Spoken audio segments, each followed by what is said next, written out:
What's up, YouTube? Back at you one more time. Want to discuss some things about staying in your lane. And I mean that in more ways than just one. But before we get started, guys, if you can do me a favor, hit that like button. Definitely comment on the video, and if you like what I'm doing and you want to share that content, please do. Anything helps me with the algorithm, I really appreciate it. But anyway, I want to discuss, just staying in your lane, right? I was having a discussion with someone, and we were talking about how people want to be more than what they are, but would like to take shortcuts. So, what do I mean by that, right? So, let's say, because I heard it saying, and I think the first person that brought it up was Chad Ochocinco. He's wearing fake jewelry and stuff like that. And he's like, oh, well, I don't feel the need to buy all that, what I'm saying? I don't want to spend all that money.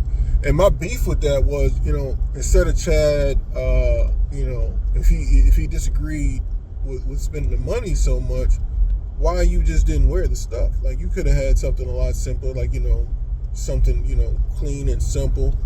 But yet, you wanted the attention from the jury. You just don't want to spend the money. And to me, that's fake. I don't really care how rich you are. And, people are like, oh, that's smart because, they save the money, and some of this stuff is made in the same factories, when it comes to designer clothing and all that. But you still want people to believe that the things that you're wearing are real, which to me is kind of fake. I was talking with a family member of mine. They were like, some of these super mega wealthy people that do that, right? And he was like, oh, they get to keep all their money because nobody's going to question them. And once again, I'm still in the same boat. Like, yeah, I get that, and definitely, some of these factories, are making the same products, right? And obviously that's a controversy that's, being out right now with some of the factories saying that, a lot of these designers are making these things in China for less than 10% of the cost, right? And to me, that makes it even more crazy. The type of money people spend trying to reach certain statuses or whatever. But my thing, I think that stands out to me the most is that when people who can't afford the real thing decide that I'm going to take the shortcut, right? And I'm going to go all aboard. So everything about them is fake, like from the fake jewelry, the fake watches, the fake clothes, and they might mix in a couple of designs, some things that they could afford, or maybe everything's fake. To me, I feel like that is destroying your character, right? It says a lot about your character that you're willing to put on a facade to impress other people that's not genuine. I'm not a proponent of spending money that you don't have to impress people that you don't know. Let me clear that up, right? A lot of times the people you're trying to impress, they don't even like you, and they don't know you. So me, buying, let's say for example, buying a car that to impress everybody out, see me, I want everybody when they see me be like, oh man, da da da. Or buying a big house that to impress people. And the only time people are going to really see your house is when you invite them over. And how often are these people at your house? Maybe once a month, maybe once a year. For holidays, if you even do holidays. So you're spending all this money to impress people. And you're paying that mortgage every month. And you're paying that car payment every month. And you might get a compliment every now and then. It's crazy. So, I'm a big proponent of buy what you like and, buy what you can afford, right? Comfortably. Buy what you can afford comfortably. And that is, excuse me, guys. Oh, sorry about that. That piece of hair stuck in my mouth. And that is what I mean by staying in your lane, right? Staying in your lane, normally can apply to minding your business, but that takes you to the next step further. Minding your business, mind the business that pays you. Staying in your lane is when you focus on other lanes instead of focusing on your own lane primarily. Is where you tend to have accidents. Like if I'm looking off If I'm driving and I'm looking off into, a whole nother lane and I'm not focused on what's coming up in front of me, I'm a wreck. And that's what I think, a lot of people get into when they don't stay in their lane. Comparison is the killer of all joy. I told someone that yesterday. When you continue consistently compare yourself to others negatively, you will steal all your joy, because especially if you don't know what that person's going through to get that. Let's say, for example, two people are the same age, come from the same background, and this person, when they see the other person, they have gold on, diamonds, and all that stuff, and you out there killing yourself to get it, and you don't know how they got that. You don't know if they stole it. You don't know if they got an inheritance, and that's why they rocking like that. You don't know if they, up to debt, up to their ears to afford those things. However, all you see is that person's winning more than I am, and now I'm not going to work hard to get those things. I want the shortcut because I want people to envy me like I was envious of others, right? Because you're so focused in another lane instead of focusing on what you have going on yourself and being comfortable in that space. Where did I learn that?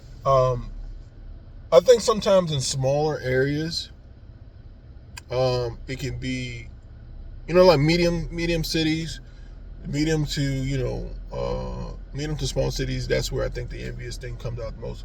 And the reason I say that because I've lived in places where it was impossible to be the big dog, and I say that in all reality, because I lived in Vegas years ago, right? And I was a younger guy at the time, and I knew, being 19, 20, 21, living in Vegas, that when I went out, there's going to be guys who had significantly more resources than I did. They were living, a whole different life than I was, right? So me trying to compare myself to those guys, I would always, no matter how much I achieved, I would always be, disgruntled because their level was so much further than mine. So what I learned at that time was that, look, I'm going to take the resources that I have and do the best with what I have, right? And I'm going to rock with people who find that attractive. When I talk about women, I would rock with women who found that attractive. Like, and even with that in consideration, I still overspent a lot. I still, did the most, because I was still a, young guy, teenager, young man, and so I still, shopped way too much, still spent money on things, and tried to do shortcuts to have, some of those nicer things, and but I was never sad about it or willing to just fake my whole personality, because I think everybody's had something fake before, especially if you're from an urban area, you've had something fake before. So I'm not gonna say I didn't have anything fake. I think I got over. I think I had a fake Jacob watch at one point. It worked, and it was all diamonds up, and then diamonds started falling out. And I think I had a guy told me that a Rolex watch was really real. And sometimes you're in the casinos, you think people are selling their stuff because they want to continue to gamble, and that's what they have on them. But that became a popular hustle in Vegas, that a guy would play, I'm trying to get back to the tables, blah blah blah blah blah. I'll sell you my watch, and I fell for it. Bought a Rolex watch. I think the hands fell off it within like a month. And I mean, it was a nice looking watch, but I should have known it was fake. But anyway, that particular situation, I didn't know it was fake. I just thought I was getting a deal. Look, I didn't spend entirely too much money. It's a couple, like $200, but I should have known better. But what I say that because going forward, I still was trying to stay in my lane. I wasn't really comparing myself and trying to have these ultra expensive things that were fake. And I just feel like you have to really question yourself, what you're doing with your life. If you feel that, hey, I want to, stunt so bad that I'm willing to wear fake things in order to raise my status. You're worried about the wrong things in your life, right? Because you can have those things. And I think sometimes when you put in the work to where you can get the money, to buy those things, I think that's when those things don't matter. I think that's one of the biggest problems with poor people in general. And I mean, you can say the black community, but I think it's poor people in general. We want so hard to impress others, to convince people that we're not broke. And then once you actually aren't broke anymore, you have less of a reason to impress people. And what I mean by that, like once you're really comfortable, you're not trying to impress people. Matter of fact, you don't want people to know you have that much money. So you're avoiding the limelight. And I think that's how the term stealth wealth came up, because real wealthy people really don't want you to know that they're wealthy. I think it's become glamorized, especially in the community, because you're seeing a lot of rappers, a lot of celebrities. Well, mostly rappers, because I can't even say there's too many celebrities outside of basketball players, sports athletes that shine. And I always thought it was weird, because I almost understand a rapper trying to shine, because he's trying to his persona is what sells his music, right? So he's selling a brand. But as an athlete, like, we know exactly how much money you got. Why do you feel like I have to now, how much money I have, also have to flex? It's weird to me. You should be able to just be yourself at that point, because everybody knows you got it. So there's no point in being extra. I think it's so weird. When I see an NFL person, I know this is a tangent, but I see an NFL person or basketball person, they go to the after the game interviews, and they have on all these jewels and stuff like that, and it's like, why? I mean, I get it as a young guy, but still, why? A couple pieces, couple nice things, and I think that's really all you need. But anyway, that's neither here. That's just my own thought process. But like I said, that's me not being in my lane. That's example right there. That being in my lane, looking at what somebody else has, can be frustrating, because you don't understand it. You get confused, and you start looking at yourself. It's the whole thing. So stay in your lane.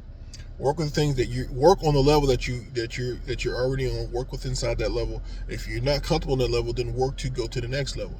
There's a phrase, "Fake it till you make it." I think some people are taking it to the extreme. Fake it till you make it is, to me, faking that you can do the job until you're able to do the job. Right? Let's say if I get hired as a manager, I'm going to fake the qualities of being a manager until I have put in the work to be a manager, right? Like I don't need to fake it anymore, because I have the qualities. I've learned enough to be on the quality. Or I'm on commission. I'm going to fake as this big time salesperson until I start making the commissions that align with me being the big time salesperson. It almost comes with the phrase, I don't know if anybody's ever heard it: be, do, have. Be the person, do the things this person would do, and you'll have the things these people have. Right? That's faking it till you make it. I don't necessarily have those things that person has at the time, but if I be that person and do those things that person have will come to me eventually. And I think what we have right now is people saying, "Oh, I want to have the things, and then once I have the things, then I'll be able to do the things, and then I'll be the person." It's particularly backwards, and I think that's where a lot of suffering is coming from. And I think it's weird to me that people put themselves through so much constraints to try to impress people that don't like you. Like, you're really out here trying to impress people that don't care, don't like you, they don't think about you, and you're putting yourself through all this strain to impress people that don't like you or don't know you. It's weird, but that's just my thoughts. I think that if you stay on the level that you're at, you perfect your level, you'll be a lot happier person, a lot more content person, a lot more satisfied person, and it allows you to grow organically instead of trying to hurry up and grow before anybody finds out that you're not who they thought you were. That's just my thoughts, guys. You tell me what you think. Like I said, if you can hit the like button, comment if you experience this or what your thoughts on it, really help me out with the YouTube algorithm. And until next time, guys.